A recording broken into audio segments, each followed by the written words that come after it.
Bonjour Étienne Chouard. Bonjour. Merci d'avoir accepté notre invitation. Merci à vous. Vous êtes professeur d'économie et de droit à Marseille. Vous vous êtes fait connaître en 2005. À ce moment-là, vous militiez pour le non au référendum sur la Constitution européenne. L'anticonstitution.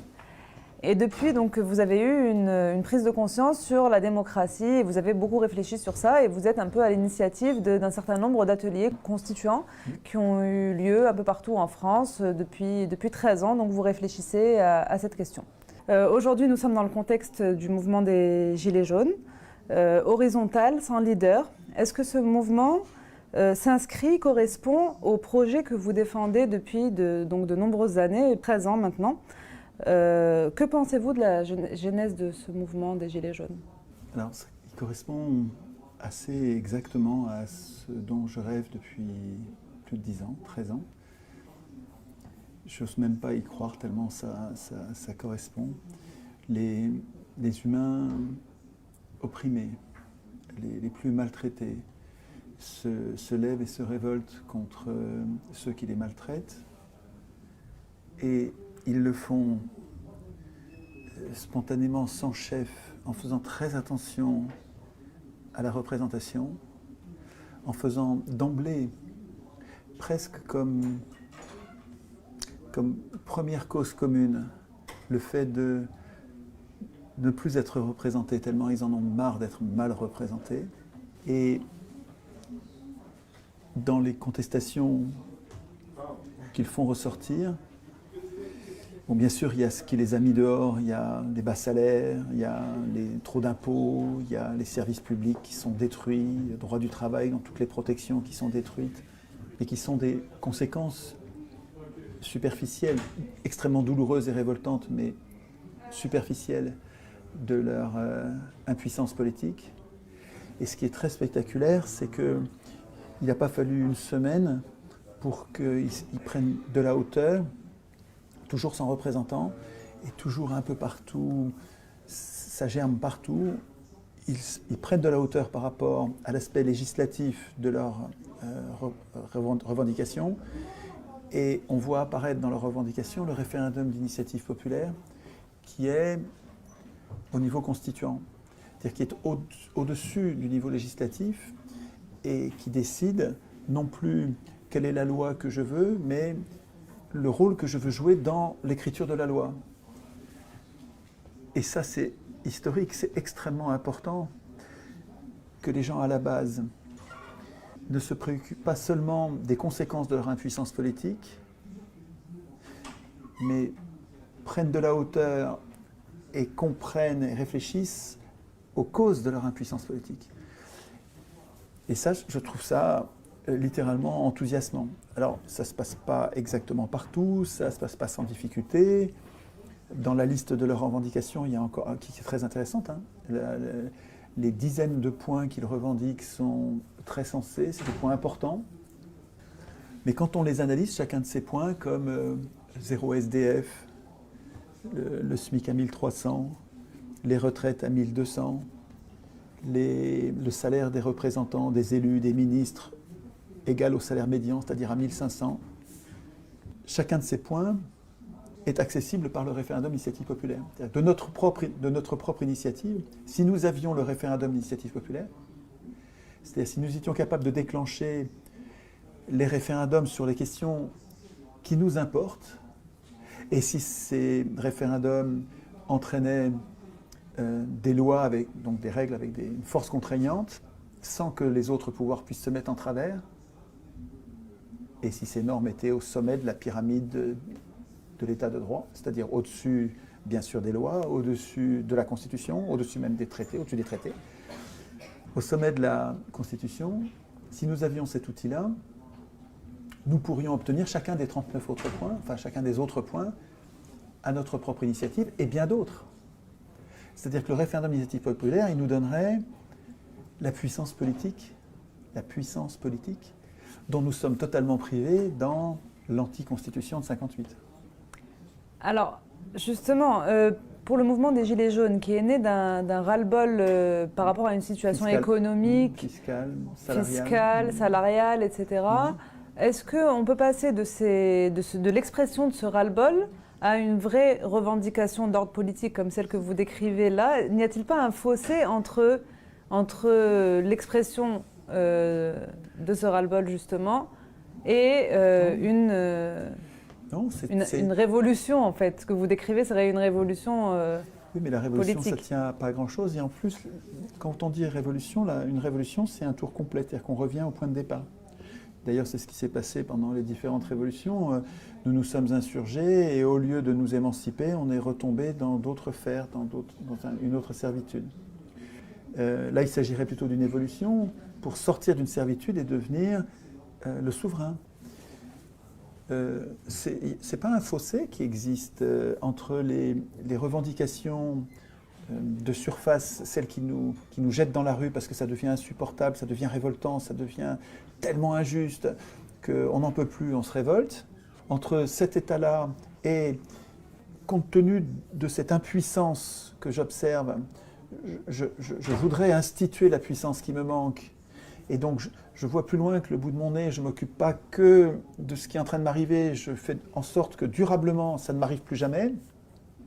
Ce n'est pas un fossé, c'est juste il y a un pas à franchir qui consiste à ne plus être un enfant. Un électeur, c'est fou ça, hein, nous appelons citoyens des électeurs, c'est-à-dire des gens qui, en élisant, abandonnent toute leur souveraineté à un élu, quelqu'un qui est considéré comme un surhomme, quelqu'un qui est supérieur, qui va tout décider à notre place. Et ce faisant, nous sommes infantilisés, nous acceptons d'être infantilisés. Nous sommes des incapables politiques. Nous allons mettre un bulletin dans l'urne pour dire « c'est lui que je préfère », pour tout décider à ma place. Et donc nous sommes des enfants politiques parce que nous sommes des électeurs. Et quand on commence à réfléchir au référendum d'initiative populaire, et ensuite, ça c'est la première marche, mais ensuite on réfléchit au processus constituant, à toutes les autres institutions dont nous avons besoin pour nous émanciper de nos maîtres élus. On réfléchit aux médias, on réfléchit à la banque, à la monnaie, on réfléchit à la justice et au gouvernement, à la police. On se met à réfléchir à toutes nos institutions. On devient un adulte politique. On devient le souverain, le co-souverain, mais souverain. Et il n'y a pas de fossé. Il y a simplement à sortir d'un complexe d'infériorité qui est entretenu par l'école. L'école républicaine, moi je suis prof, hein, donc je sais bien que, et ce n'est pas volontaire, nous autres profs, on n'entretient pas ça volontairement, on n'entretient pas les enfants dans une situation infantile, exprès, volontairement, ce n'est pas un complot, c'est parce que nous avons été formés nous-mêmes comme ça que nous pensons que la démocratie c'est l'élection c'est la démocratie, ce qui est une erreur profonde. L'élection est antidémocratique. L'élection, ça n'est pas le vote. Il ne faut pas confondre élire et voter. Élire, c'est renoncer à voter. Quand j'élis un candidat, je dis c'est toi qui vas voter toutes les lois à ma place. Donc je ne voterai pas. Quand j'élis, je renonce à voter. Il faut qu'on fasse attention à ne pas confondre ces deux mots. Parce que le gouvernement représentatif fonde tout le système de domination parlementaire sur l'élection. Et nous, si nous voulons nous émanciper de ces maîtres, puisque les élus sont élus par les riches, on pourra en reparler tout à l'heure, si on veut s'en émanciper, il faut qu'on devienne des citoyens. Et la citoyenneté, la démocratie, va reposer sur le vote et pas sur l'élection. Nous voudrions voter nous-mêmes nos lois, commune par commune, département par département, région par région, au niveau national. Nous voudrions participer à l'élaboration du droit auquel nous voulons obéir, auquel nous consentons à obéir, comme des adultes. C'est vrai qu'au début, il y a une espèce de complexe d'infériorité. On se dit, mais je n'y connais rien, je ne sais même pas ce que c'est que je ne l'ai jamais lu, la Constitution. Alors je leur dis, mais regardez, achetez-la, la Constitution. Ça vaut 4 €. Faites l'investissement, vous allez voir. Ça s'appelle Constitution de la République française. Ça n'est pas une constitution, c'est une anti-constitution. En fait, c'est une constitution, ça devrait être une protection. On devrait être protégé contre nos représentants, contre les abus de pouvoir de nos représentants avec ce texte. Et en fait, ce texte est une prison. Ce texte nous interdit de faire quoi que ce soit contre nos représentants. Nos représentants font exactement ce qu'ils veulent, nous ne pouvons rien. La seule chose qu'on pourrait faire, c'est de ne pas les réélire, mais en fait, quand vous dites je ne réélirai pas la crapule A, vous allez avoir comme choix uniquement la crapule B, et quand la crapule B vous aura insupporté après un nouveau mandat, vous n'aurez le choix qu'à revenir à la crapule A. En fait, ce sont des faux choix qui sont dans l'élection. Et la Constitution, enfin l'anti-constitution de 58, mais c'est comme ça partout dans le monde, il n'y a pas qu'en France. Et puis c'est pas la première, il y en a eu d'autres avant. Ça fait 200 ans que ça dure. Ça fait 200 ans que les élus ont pris le contrôle du processus constituant et ne veulent pas le lâcher. Et nous leur laissons. Il faut dire aussi qu'ils le font parce que nous les laissons faire. Comme nous ne sommes pas entraînés à écrire la Constitution, on complexe, on a peur de mal écrire, on a peur de faire des bêtises, et donc on les laisse, on accepte d'élire l'Assemblée constituante.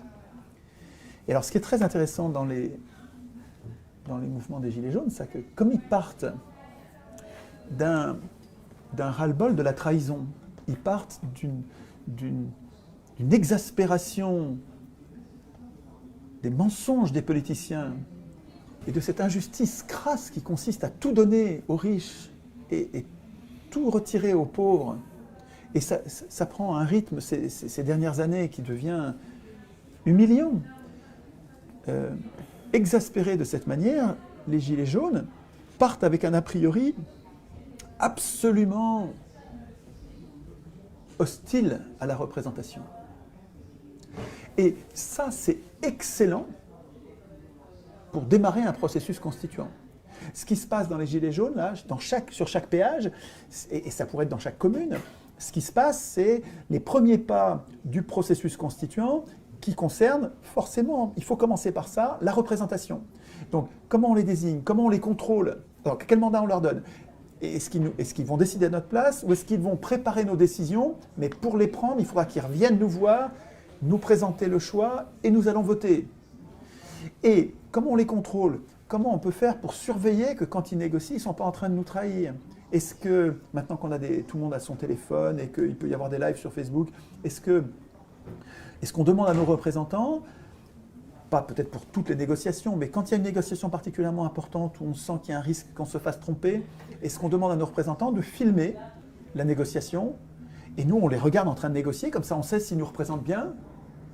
C'est inédit dans l'histoire des hommes de pouvoir surveiller les représentants en même temps qu'ils sont en train de nous représenter. Et puis comment on les punit, comment on les révoque quand on trouve qu'il est en train de nous trahir, comment on fait pour les dire « Non, reviens par ici, on n'avait pas dit que tu dirais ça, on va en mettre un autre à la place ». Et tant qu'ils n'ont pas de représentants, ils sont insaisissables, donc ils sont invulnérables. En plus, ils sont extrêmement déterminés quand vous allez voir sur les ronds-points, sur les péages, mais vous n'allez pas leur en faire à croire, hein. Ils vont pas lâcher, ils tiendront Noël, ils sont là la nuit, ils sont là quand il pleut, ils sont incroyablement déterminés et ils ne veulent pas de représentants. En tout cas, ils ne veulent pas envoyer quelqu'un qui va décider à leur place. Je sais que vous êtes très méfiant quant à l'idée ou à l'image du leader. Ouais. C'est quelque chose dont vous vous méfiez parce que vous dites que le pouvoir, forcément, on en abuse, le pouvoir corrompt et donc au bout d'un moment, ça va mal finir. Oui. Et est-ce que la figure du leader est forcément mauvaise? Je vois bien qu'il y a des leaders qui sont meilleurs que d'autres et que tous les leaders ne sont pas équivalents. À mon avis, on peut avoir un représentant, on peut avoir même un leader si on a écrit nous-mêmes les règles qui nous permettront de le surveiller et de nous débarrasser de lui si nous estimons qu'il nous trahit. L'aporie, la difficulté apparemment insurmontable, c'est que quand nous sommes un petit nombre, nous n'avons pas besoin de représentants. On peut voter nous-mêmes nos lois en face à face directement, comme à Athènes. Mais quand on est des millions, on va avoir besoin de représentants.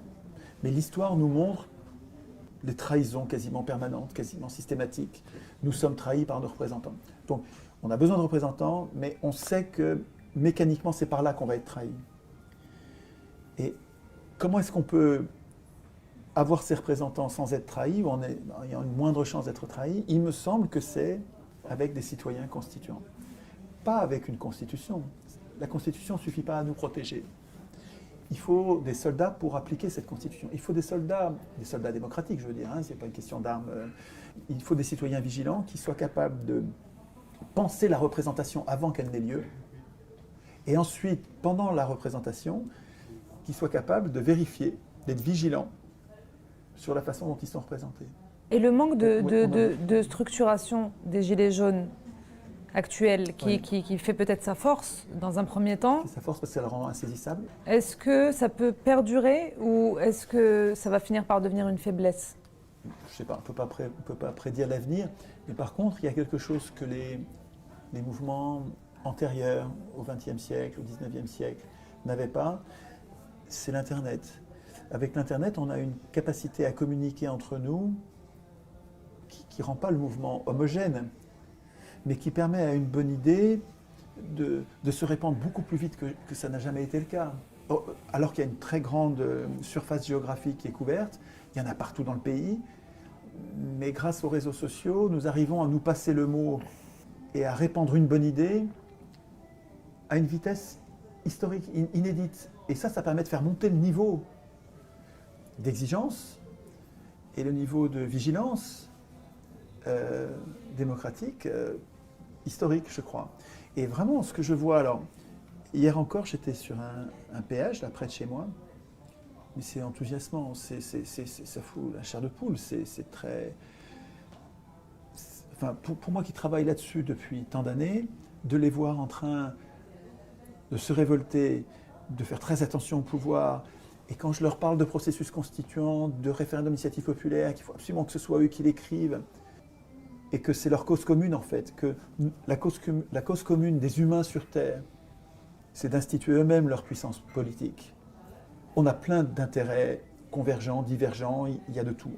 Il y a plein de raisons de nous disputer, et plein de raisons de tomber d'accord.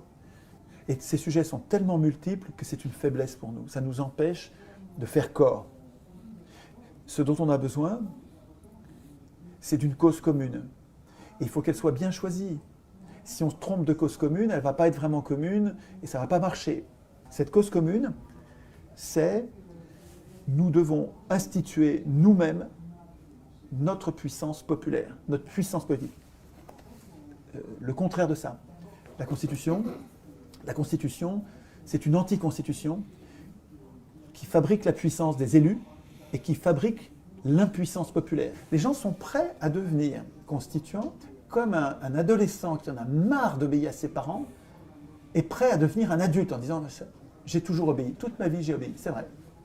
Et là ça va changer, je ne vais plus t'obéir, papa et maman, je ne vais plus vous obéir, je vais en faire qu'à ma tête. » Et le référendum d'initiative populaire existe en Suisse. Alors est-ce que la Suisse est un pays hautement démocratique Excellente question. Ouais.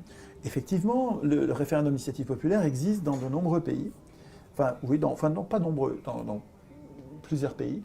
La Suisse, l'Italie, l'Autriche, mais l'Autriche, il n'a pas de force contraignante. Les États-Unis, le Venezuela et quelques autres. Et pourtant, ce n'est pas le paradis, donc ça ne suffit pas. Mais ce qu'il faut comprendre, c'est que le référendum d'initiative populaire dans chacun de ces pays est complètement borné par des tas de garde-fous. Les fous, c'est nous. C'est-à-dire que, par exemple, en Italie, un référendum d'initiative populaire est prévu, à l'exception des lois fiscales. Nous ne pouvons pas opiner de notre propre initiative sur le montant des impôts, la répartition des impôts, l'utilisation des impôts. Eh bien, ouais, attends, justement, c'est justement là-dessus qu'on aurait voulu opiner. Donc, on n'est pas obligé de mettre les mêmes garde-fous. Donc, il faudra qu'on ait des débats, mais c'est des débats constituants. C'est-à-dire qu'on ne raisonne plus sur qu'est-ce qu'on va faire au niveau législatif. On va pas raisonner. Quand on est au niveau constituant, on ne réfléchit pas sur quel est le niveau du SMIC, quel est le...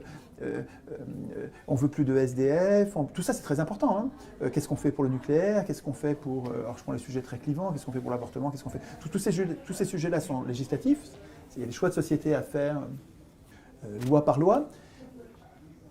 Ce dont il est question là, c'est une réflexion constituante. Comment va-t-on... Qui va voter les lois ?